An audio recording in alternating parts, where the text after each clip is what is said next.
जी अस्सलाम वालेकुम जी। आज ना कैश फ्लोज का प्रैक्टिस सेशन स्टार्ट करते हैं जी। अच्छा भाई, कैश फ्लोज स्टार्ट करने से पहले थोड़ा सा मैं कॉन्सेप्ट रिवाइज करवा दूं 10-15 मिनट में। कैश फ्लोज के अंदर ना असल में ना अगर मैं बात इधर से शुरू करूं कि असल में 3 एक्टिविटीज़ होती हैं। सही है भाई। एक्टिविटीज़ जो होती है ना किसी भी एंटिटी में, वो 3 तरह की होती हैं जी। कितनी किस्म की होती हैं भाई? 3 किस्म की होती हैं। 3 जगह से हम हमें जो है ना जी एंटिटी को कैश आ रहा होता है। जज़ाकल्लाह। 3 जगह से ना एंटिटी को नॉर्मली कैश आ रहा होता है या कैश जा रहा होता है। ठीक है सर जी। पहली एक्टिविटी का नाम है ऑपरेटिंग एक्टिविटी। क्या नाम है जी? अच्छा, ये नाम से ही पता चल रहा है कि ये ऑपरेशन से रेलिवेंट है। ये वाली एक्टिविटी किससे रेलिवेंट है भाई? ऑपरेशन से रेलिवेंट है। ठीक है। दूसरी एक्टिविटी का नाम है इन्वेस्टिंग एक्टिविटी। क्या नाम है जी? Investing activity. तीसरी एक्टिविटी का नाम है फाइनेंसिंग एक्टिविटी। अब ये वाली जो एक्टिविटी है ना इन्वेस्टिंग, इसमें कौन सी चीज़ें आती हैं? असल में हमने कैश फ्लोज के अंदर कैश की आनियाँ और जानियाँ देखनी होती हैं। ठीक है सर। कैश की आनियाँ और कैश की जानियाँ, ये हम कैश फ्लोज में देख रहे होते हैं। अब इन्वेस्टिंग एक्टिविटीज़ में कौन सी चीज़ें आएंगी सर? भाई इन्वेस्टिंग एक्टिविटीज़ के अंदर हमने जो इन्वेस्टमेंट की होती हैं वो आती हैं, या इन्वेस्टमेंट से जो क्या उसका नाम है रिसीट्स आती हैं वो आती हैं। सही है सर। अच्छा, अब इन्वेस्टमेंट्स क्या होती हैं सर? आपने नॉन करंट एसेट परचेज कर लिया, वो इस एक्टिविटी में आ जाएगा। ओके भाई। आपने क्या उसका नाम है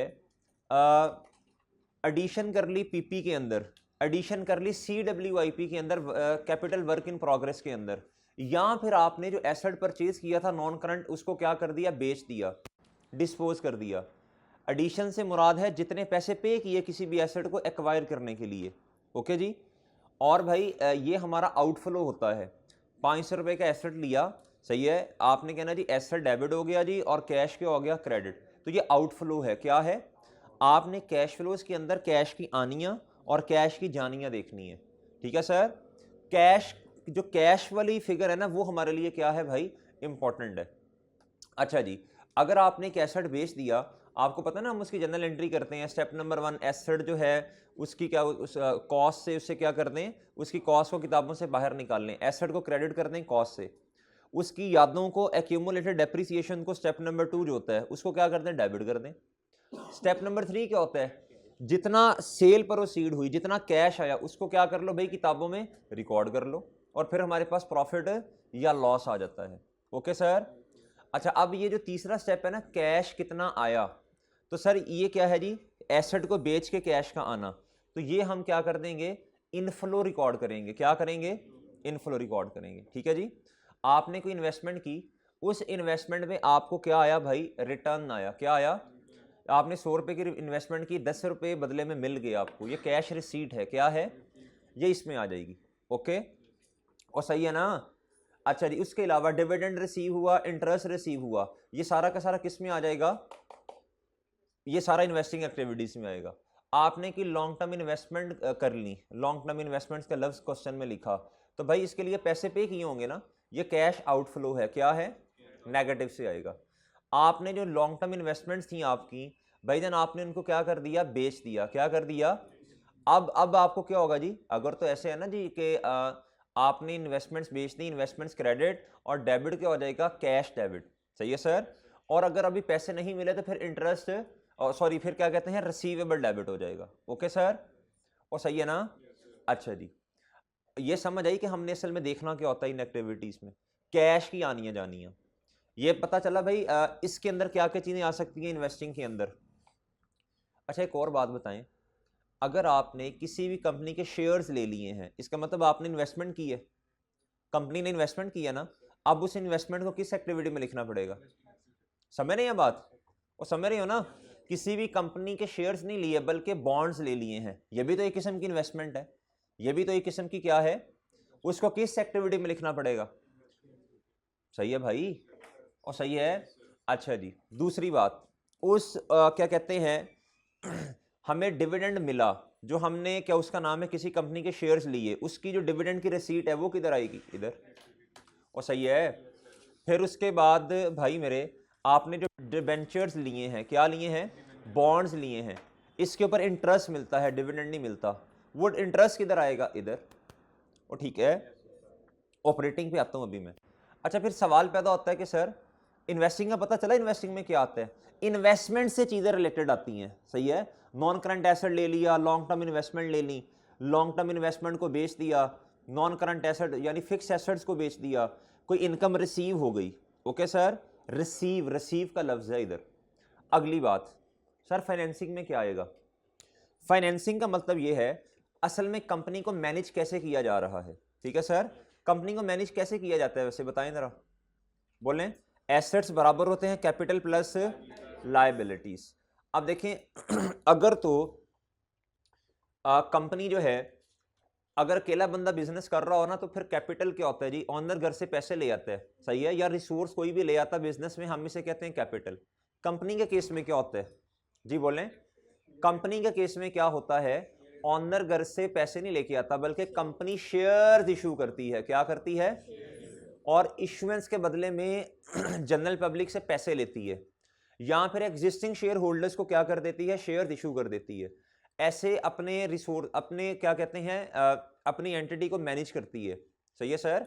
अच्छा, जब एंटिटी जो है शेयर इशू करेगी जनरल पब्लिक को या एग्जिस्टिंग शेयर होल्डर्स को, सही है। एग्जिस्टिंग शेयर होल्डर्स का मतलब है जो पहले से ही जिनके पास शेयर्स हैं, और जनरल पब्लिक का मतलब है हो सकता है बाहर किसी को क्या कहते हैं, आम जनता को शेयर इशू कर दिए हों। अब सर जब कंपनी शेयर इशू करेगी तो पैसा आएगा कंपनी को, आएगा भाई। तो बताएं जी, इस एक्टिविटी में लिखना पड़ेगा, याद रखिएगा, फाइनेंसिंग एक्टिविटी में। ओके है, शेयर से रिलेटेड जो पैसे आते हैं वो आपको किधर लिखना पड़ेगा, इधर लिखना पड़ेगा। कहता जी cash received from issuance of shares. एक शेयर की नॉर्मली पार वैल्यू 10 रुपये होती है। कितनी होती है? 10 रुपये। क्वेश्चन में वेरी भी कर सकता है, कुछ ना बताया हो तो हम नॉर्मली 10 लेते हैं, ठीक है। शेयर इशू किया 15 रुपये का, तो एक सवाल मुझे जवाब दें, आप शेयर आपको 15 रुपये मिले ना, मैं अज्यूम करता हूँ एक शेयर इशू किया, कैश कितने से डेबिट होगा? एक शेयर 15 रुपये से इशू किया, तो कैश कितना आया भाई जी, बोलें 15 रुपये। शेयर कैपिटल को कितने से बढ़ाना है?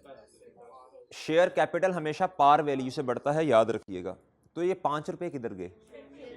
Share premium. 5 रुपये क्या है भाई?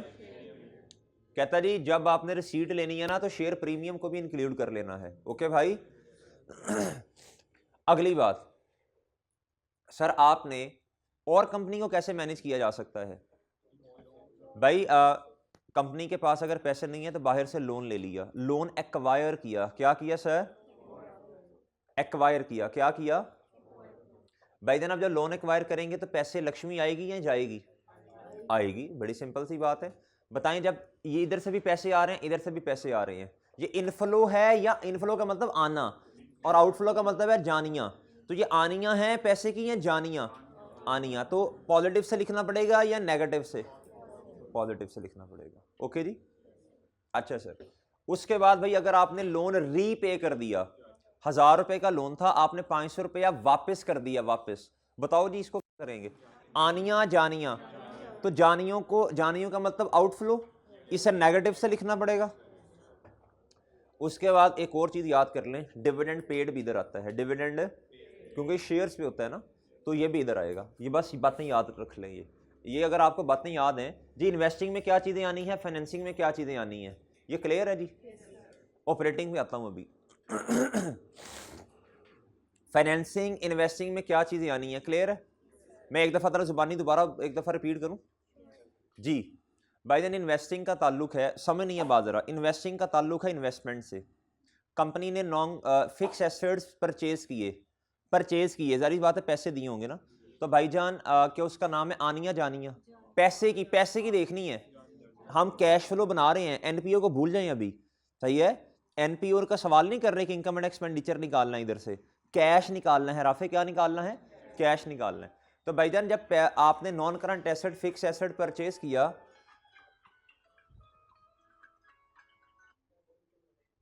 जब आपने फिक्स एसेट परचेज किया तो भाईजान पैसे की आनिया या जानिया?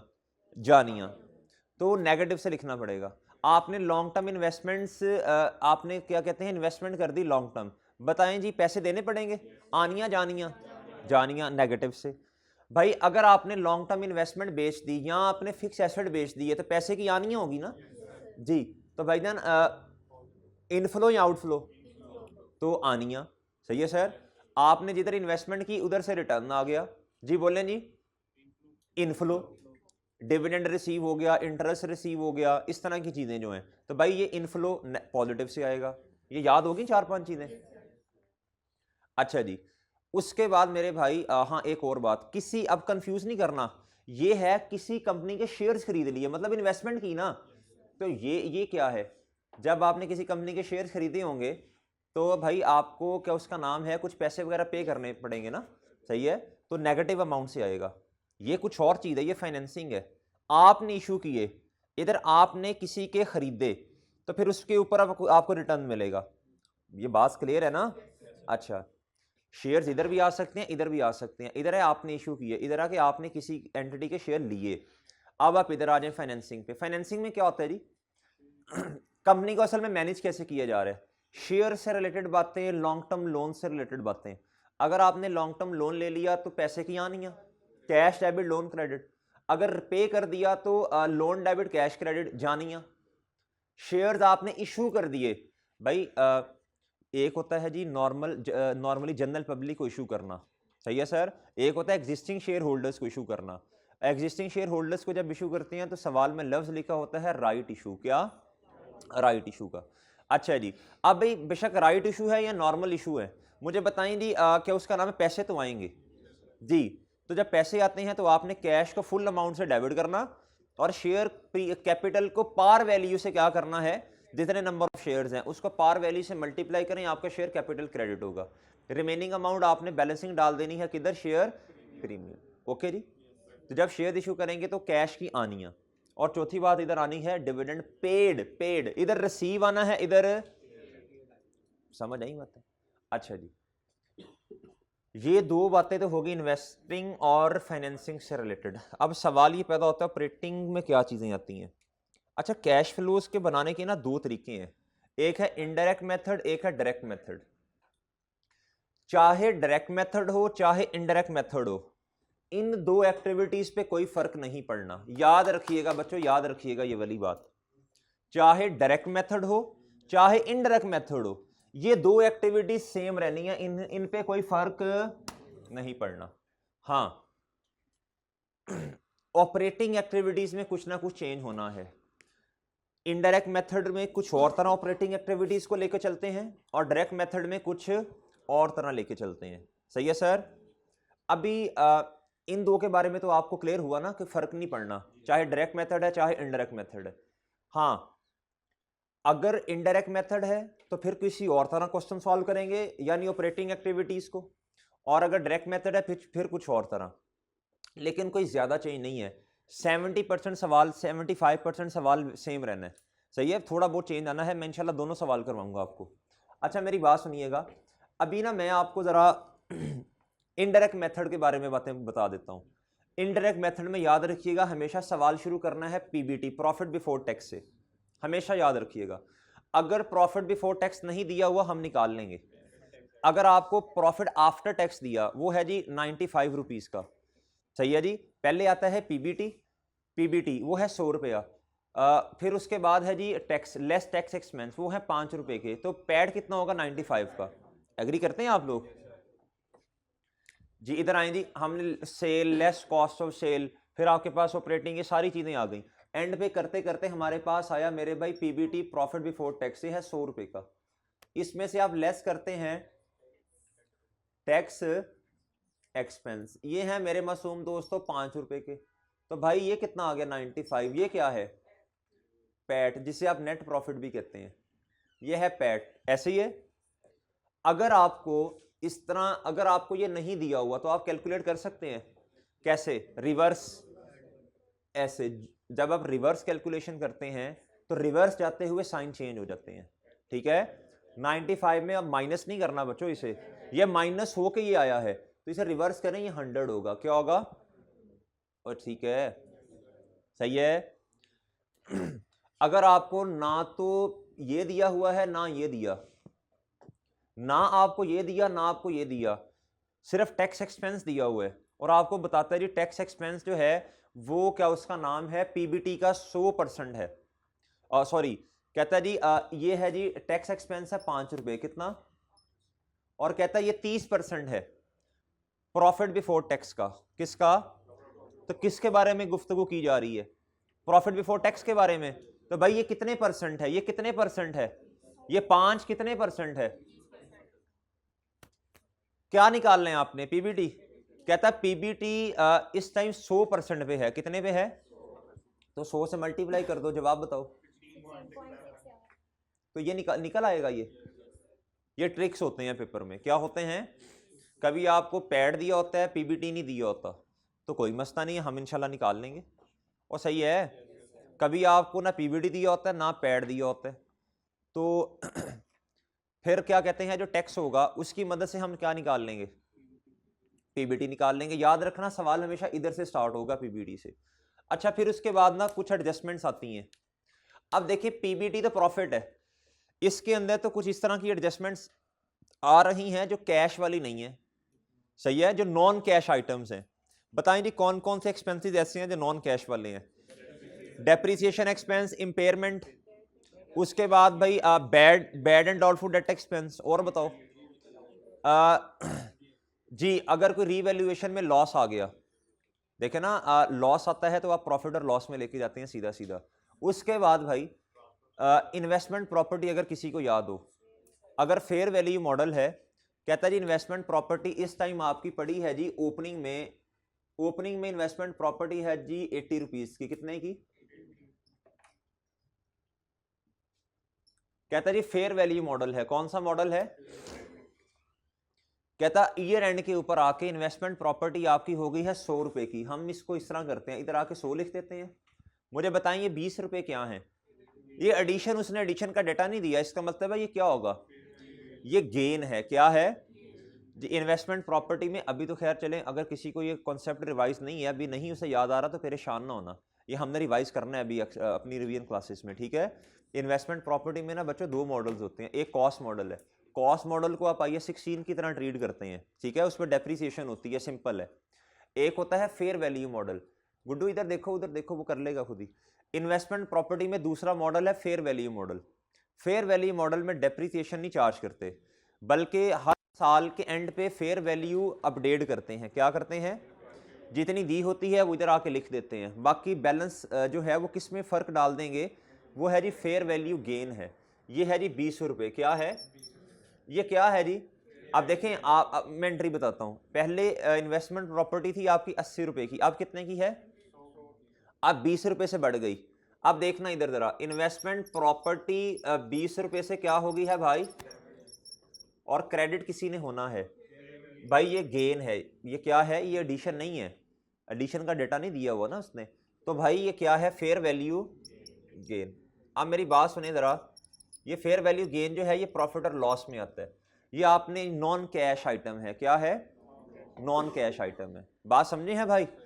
अच्छा अब सुनिए बात ज़रा तवज्जो से, जो चीज़ें, जिन चीज़ों ने, जो नॉन कैश आइटम्स हैं और उन्होंने प्रॉफिट को बढ़ाया हुआ है, हमने प्रॉफिट की तरफ जाना या कैश की तरफ जाना, कैश की तरफ जाना।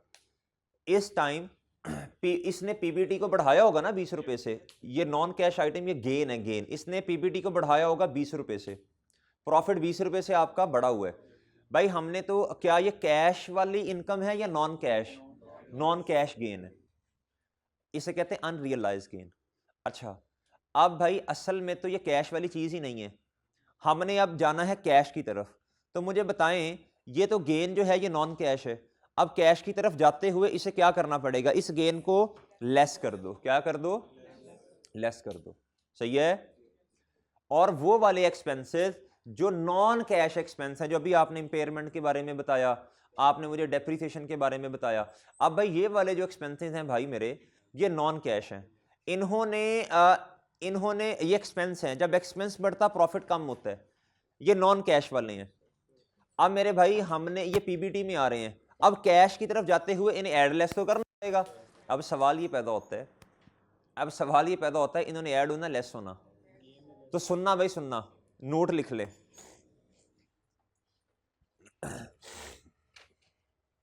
हेडिंग दे नॉन कैश आइटम्स, लिखें जी नॉन कैश आइटम्स।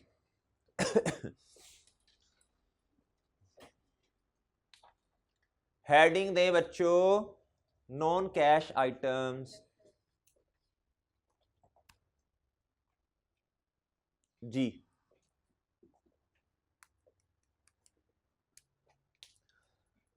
लिखें जी, हमने असल में पीबीडी से कैश की तरफ जाना है। किसकी तरफ जाना है? हमने एक्चुअली पीबीडी से कैश की तरफ जाना है। ओके जी, पीबीडी से किस तरफ जाना है बच्चों? कैश की तरफ जाना है। किसकी तरफ जाना है? अच्छा अब देखो ना, ये असल में अब हमारे पास 2.5 घंटे हैं, इसी के अंदर ही हमने पूरी कैश फ्लो रिवाइज करनी है।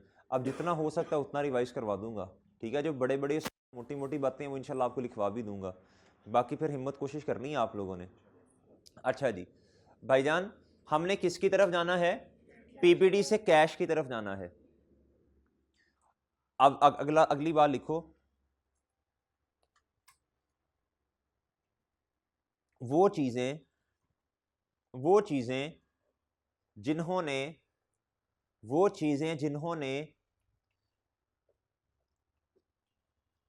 चीजें जिन्होंने प्रॉफिट को बढ़ाया हुआ है, वो चीजें जिन्होंने प्रॉफिट को बढ़ाया हुआ है लेकिन वो नॉन कैश आइटम्स हैं, लेकिन वो नॉन कैश आइटम्स हैं, लेकिन वो नॉन कैश आइटम्स हैं, उनको कैश की तरफ जाते हुए बोलो क्या करेंगे? बोलो रिवर्स कर देंगे ना, लेस कर देंगे। क्या कर देंगे? लेस कर देंगे। क्या कर देंगे? और ठीक है, दूसरी बात लिखो, वो चीजें जिन्होंने प्रॉफिट को कम किया हुआ है, जिन्होंने प्रॉफिट को कम किया हुआ है, वो चीजें जिन्होंने प्रॉफिट को कम किया हुआ है। जी बताओ इनके बारे में क्या? कैश की तरफ जाते हुए इन्हें जी क्या करेंगे बच्चों? ऐड बैक कर देंगे। ठीक है, क्या करेंगे? ऐड बैक कर देंगे। क्या करेंगे? ऐड बैक कर देंगे। ठीक है,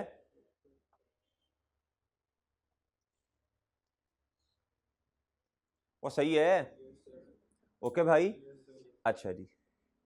अब आपको ना मैंने जो पेज दिया इसके अंदर ना 2 सवाल हैं। कितने सवाल हैं? 2 हैं। पहले हम क्वेश्चन करते हैं, अभी एक रीसेंट अटेम्प्ट का एक सवाल है जो पिछली अटेम्प्ट में आया ऑटम 2023 में। जी ये 18 नंबर का सवाल आया था। इस क्वेश्चन को अटेम्प्ट करने की कोशिश करते हैं। ठीक है भाई जी, पेज मिल गया जी आपको? जी यार जो एक्स्ट्रा पेजेस हैं वो 1-2 इधर शिफ्ट कर दें तनवीर साहब। चलें चलें, बोलना नहीं है। सवाल के अंदर से आवाज़ें आ रही हैं? नहीं आ रही ना, तो फिर बोलना नहीं है। अच्छा जी बस भी फिर खामोश। अच्छा जी, अब मैं क्वेश्चन को शुरू करता हूं। क्या करता हूं? 3 एक्टिविटीज हैं, पता है जी? 3 एक्टिविटीज।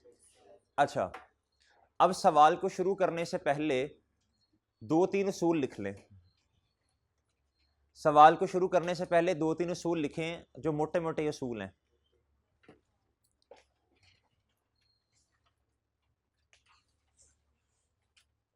पूरी कैश फ्लो में ना 3 चीजें होती हैं।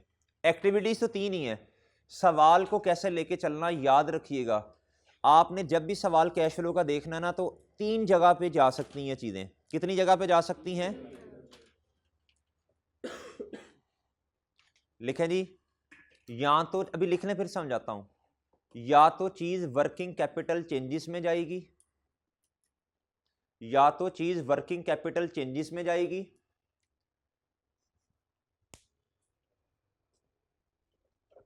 या इस तरह सॉरी लिखें, या तो चीज ऑपरेटिंग एक्टिविटी के अंदर वर्किंग कैपिटल चेंजेस में जाएगी,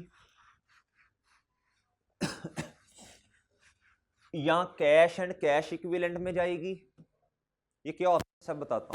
या कैश एंड कैश इक्विवेलेंट में जाएगी, या फिर उसका टी अकाउंट बनाना पड़ेगा, या फिर उसका टी अकाउंट बनाना पड़ेगा। क्या करना पड़ेगा जी?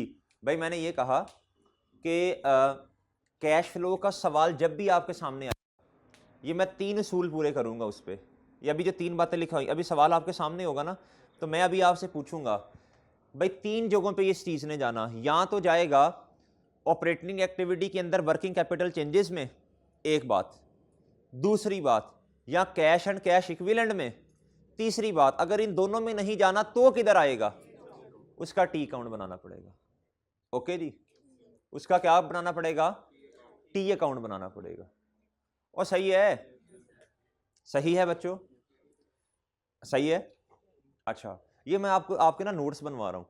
अभी जब मैं सवाल करूंगा तो इंशाल्लाह सारी चीज़ें क्लियर हो जाएंगी। अभी सुन रहे हैं ना, शायद इतना क्लियर ना हो, क्योंकि जब आप घर जाएंगे तब आपने नोट्सों को 2-2 3-3 दफ़ा पढ़ना है, फिर सवालों को सॉल्व करते जाइएगा, इंशाल्लाह खुद ही हो जाएंगे। अच्छा हाँ, हर सवाल में कोई एक आधा मसला होता है, ये बात सुन लें। हर सवाल की 1-2 एडजस्टमेंट्स में मसला आएगा, उस पर फिक्र ना किया करें इतनी आप। 100% सवाल नहीं सॉल्व होता कभी भी, बस 70-80% की ट्राई करनी है आपने।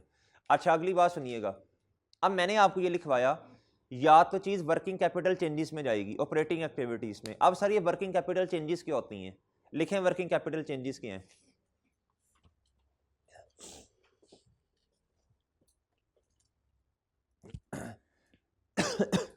जी वर्किंग कैपिटल चेंजेस क्या होती हैं सर? वर्किंग कैपिटल चेंजेस के अंदर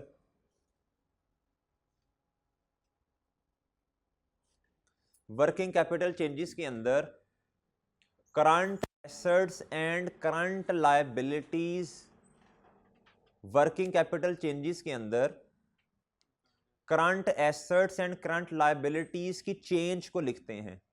किसको लिखते हैं भाई?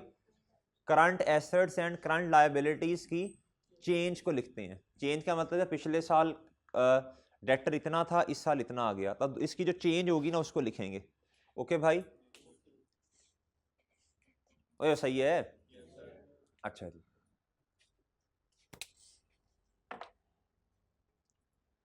अब करंट एसेट में किन किन कौन कौन सी चीजें वर्किंग कैपिटल में आती हैं, लिख लें जरा, नोट कर लें। Debtors, debtors, inventories, debtors, inventories, debtors, inventories.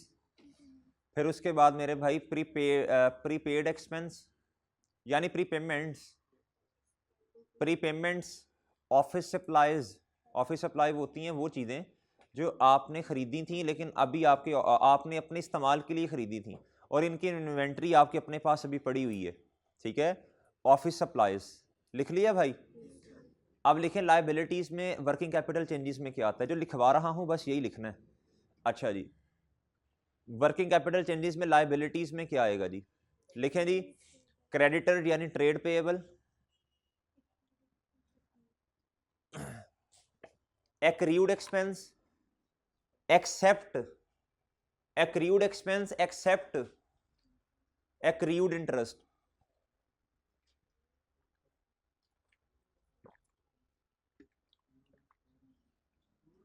Acrid expenses, अभी आपने एक्सपेंस पे नहीं किया ना, इंटरेस्ट, एक्रीड, एक्रीड इंटरेस्ट।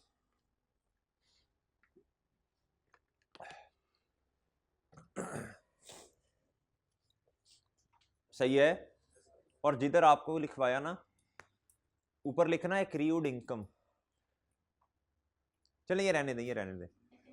अच्छा जी भाई, लायबिलिटीज, जितनी लायबिलिटीज हैं करंट वाली वो किधर आती हैं? वर्किंग कैपिटल चेंजेस में। लेस क्या करवा दिया मैंने? लेस मैंने क्या, एक्रीड लायबिलिटीज, एक्रीड एक्सपेंस के अंदर कौन से वाले को नहीं लिखना? एक्रीड इंटरेस्ट को। ठीक है, अच्छा एक्रीड सॉरी इंटरेस्ट को। और आगे लिखें एंड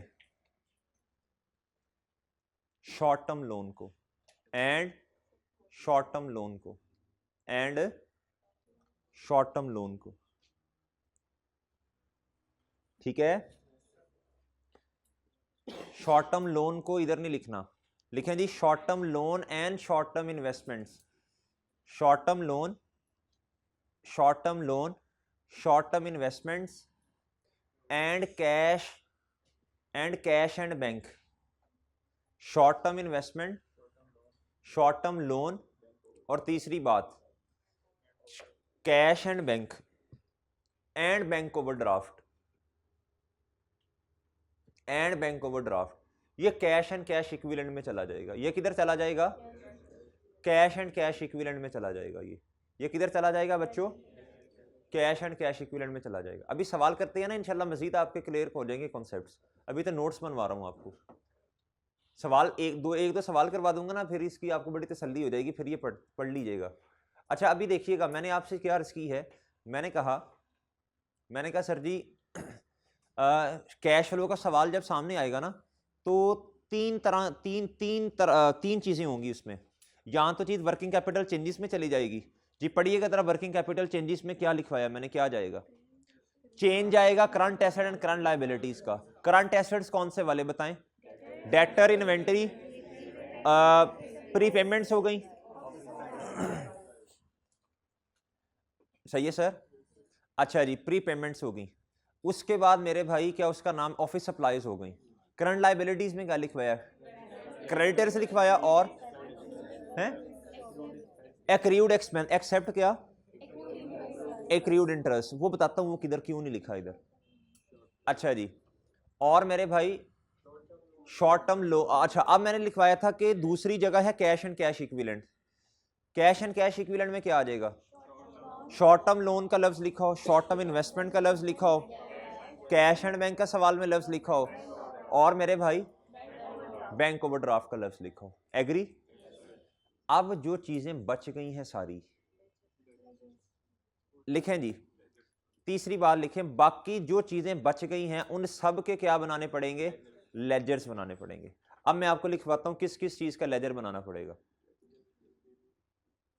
लिखें जी, लिखते जाएं, शर्माते जाएं। लिखें बच्चों, तीसरी चीज क्या होगी भैया? लेजर बनाना पड़ेगा। लेजर्स बनाएंगे, लेजर्स को बैलेंस बुलेंस करके उधर से फिर कैश वाली अमाउंट निकाल लेंगे। ठीक है? लेजर क्यों बनाने हैं भाई? कैश की अमाउंट आ जाए ना उधर से।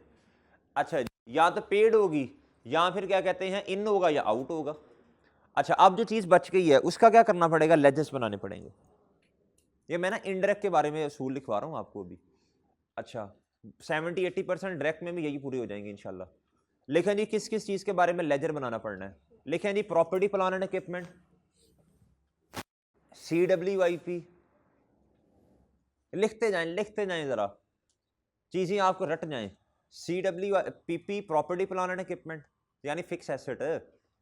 CWIP अगर कोई इनटेंजिबल एसेट हुआ, वो इनटेंजिबल एसेट क्या होता है? ओ sorry, tangible assets.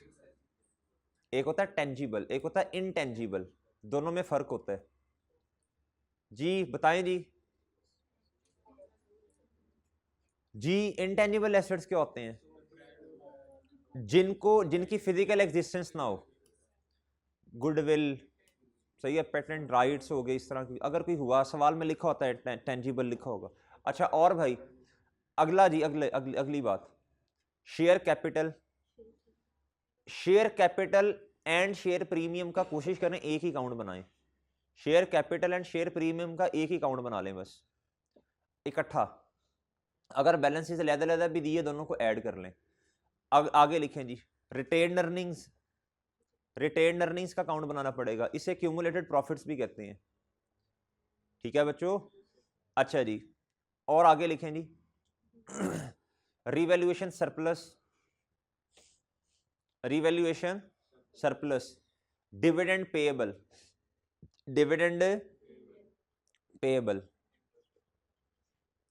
Interest expense. मैंने उधर से कटवा दिया था ना, उधर नहीं बनाना, क्रूड वो उसका अलहदा लेजर बनता है। उसके बाद भाई टैक्स एक्सपेंस भी करंट लायबिलिटी में नहीं लिखना, ऑपरेटिंग में, ठीक है, वर्किंग कैपिटल में नहीं लिखना, टैक्स एक्सपेंस का लेजर बनता है।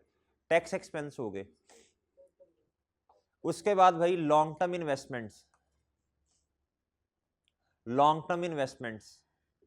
शॉर्ट टर्म इन्वेस्टमेंट किधर जाएंगी? Cash and cash equivalent, short term investments. उसके बाद मेरे भाई लोन अब अच्छा बात सुनना, अब लोन के आगे लिखना चाहे करंट हो, चाहे करंट पोर्शन हो, चाहे नॉन करंट पोर्शन हो, दोनों का इकट्ठा टी अकाउंट बना देना है। ठीक है भाई, दोनों का क्या करना है, इकट्ठा टी अकाउंट बनाना है। सही है सर। और क्या रह गया यार, डिस्पोजल की हम जनरल एंट्री कर देते होते हैं। अच्छा जी जी जी जी, और मेरे भाई पीपी भी हो गया, sale proceeds, PP long term investment भी कर दी। अच्छा उसके बाद भाई, उसके बाद लिखे जी कोई इनकम जो है वो रिसीवेबल है तो उसका भी टी काउंट बना लेंगे। इनकम रिसीवेबल का भी टी काउंट बन जाएगा ना, ठीक है। भाई अगर लफ्ज लिखा हो ना कि भाई रिसीवेबल के अंदर कोई ऐसी इनकम रिसीवेबल है जो कि इन्वेस्टमेंट से रिलेटेड है, फिर हमने वर्किंग कैपिटल में से वो वाली इनकम निकाल देनी है रिसीवेबल वाली, उसका टी काउंट बना देंगे। कैसे मैं सब बताऊंगा इंशाल्लाह, भी प्रैक्टिस करते हैं सवाल की। भैया कुछ ना कुछ थोड़ी बहुत बातें क्लियर हुई हों शायद। अब करते हैं सवाल। अब जो मैंने आपको बातें बताई है ना कि एक सवाल जो है उसके अंदर 3 चीज़ें हो सकती हैं, मैक्सिमम 3 जगह पे जा सकता है। अगर आपको ये पता चल जाए ना वो जगह कौन कौन सी हैं, तो कैश फ्लो का सवाल मुश्किल नहीं है, सिर्फ क्या है, कॉपी पेस्ट है। क्या है?